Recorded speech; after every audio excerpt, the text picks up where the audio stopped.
ہمارے ہاں بہت زیادہ مسائل تب پیدا ہوتے ہیں جب لوگوں کی سوچیں اور رویے منفی ہونے لگ جاتے ہیں۔ میرے ایک عزیز ہیں، اس دوست کے ساتھ میرا تعلق کچھ زیادہ ہی گہرا ہے۔ میں نے یہ کہا ان کے والد صاحب سے کہ ہم اس کا رشتہ، اللہ تعالیٰ نے اسے گنجائش دی ہے، وسعت دی ہے، تو کسی غریب گھر میں کریں گے۔ ایک غریب گھر میں اس کا رشتہ دیکھ لیا گیا، اور جہاں وہاں بات ہم مکمل کرنے لگے تو اب ظاہر ہے خاندان میں بھی بہت ساری بیٹیاں تھیں۔ جب بات تکمیل پہ ہونے لگی تو وہ غریب باپ ہے، خواہش یہ تھی کہ غریب کسی کو سہارا مل جائے، تو اس کے والد نے، بیٹی کے والد نے یہ سوال اٹھایا کہ اتنے سارے رشتے گھر میں موجود ہیں اور بچہ بھی بڑا آپ کے بقول کہ بڑا نیک ہے اور بڑا مالدار ہے، تو پھر کیا وجہ ہے ہمارے گھر رشتہ کیوں کر رہے ہیں؟ آپ کا اتنا خیر کا جذبہ، اتنا خیر کا، لیکن سامنے والا کہتا ہے یار اس پھل کا تو موسم ہی نہیں، تو کیوں بیچ رہا ہے اسے؟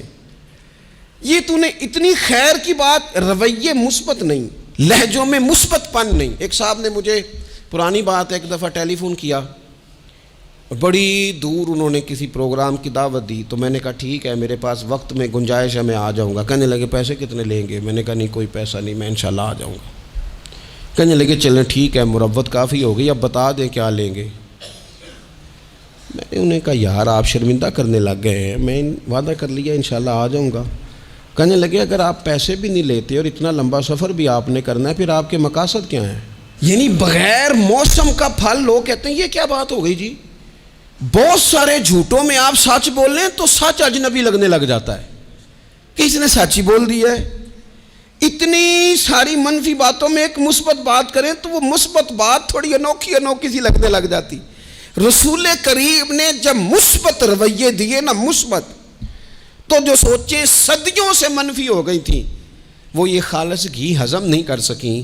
انہوں نے تلواریں نکال لیں، انہوں نے روڑے اٹھا لیے، انہوں نے میرے نبی کو تکلیف دینی شروع کر دی۔ انہیں خالص گھی ہضم نہیں ہو رہا تھا، ان کی سمجھ میں نہیں آ رہا تھا کہ اس معاشرے میں یہ والا سودا کیسے بک سکتا ہے۔ ایک رات وہ سارے تلواریں، نیزے، برچھیاں لے کے میرے نبی کے گھر کا محاصرہ کرنے لگے، حضور کو شہید کرنے آ گئے۔ ان کے ہاتھوں میں تلواریں ہیں کہ ہم آج اس سچ کو معاذ اللہ مٹھائیں گے، اس خیر کے جذبے کو مٹائیں گے، اس دل میں جو اتنا درد ہے اس کی دھڑکن کو معاذ اللہ بند کریں گے۔ وہ سارے اتنا منفی سوچ لے کے حضور کے دروازے کا گھیراؤ کر رہے ہیں۔ قربان جاؤں اے معصوم آمنہ تیری شان پر، میرے رسول کیا فرما رہے ہیں؟ حضور فرماتے ہیں علی یہ پیسے لے لے اور لوگوں کی امانتیں واپس کر کے سویرے مدینے آ جانا۔ اور یہ لوگ جو دروازے پہ کھڑے ہیں نا، ان کی بھی امانتیں حضور کے گھر پڑی ہیں۔ ان کی سوچیں کتنی منفی ہو گئیں کہ وہ شہید کرنے آ رہے ہیں، اور کریم کی سوچ کا یہ حال ہے کہ حضور ابھی بھی ان کا بھلا ہی سوچ رہے ہیں۔ وہ روڑے مار کے گھر جا کے سو جاتے تھے، کانٹے بچھا کے رستے میں گھر جا کے سو جاتے تھے۔ وہ نبی کریم علیہ الصلوۃ والسلام کو معاذ اللہ تکلیف دے کے اپنے گھروں میں سو جاتے تھے۔ اور یہاں حالت یہ تھی کہ وہ جو پتھر مار کے سوئے ہیں نا، کانٹے بچھا کے سوئے ہیں، یہ نور سے بھرا ہوا وجود رات کو اٹھتا تھا اور ان پتھر مارنے والوں کی ہدایت کی دعا مانگنی شروع کر دیتا تھا۔ سلام اس پر، سلام اس پر کہ جس نے دشمنوں کو بھی کبائیں دیں، سلام اس پر کہ جس نے گالیاں سن کر دعائیں دیں۔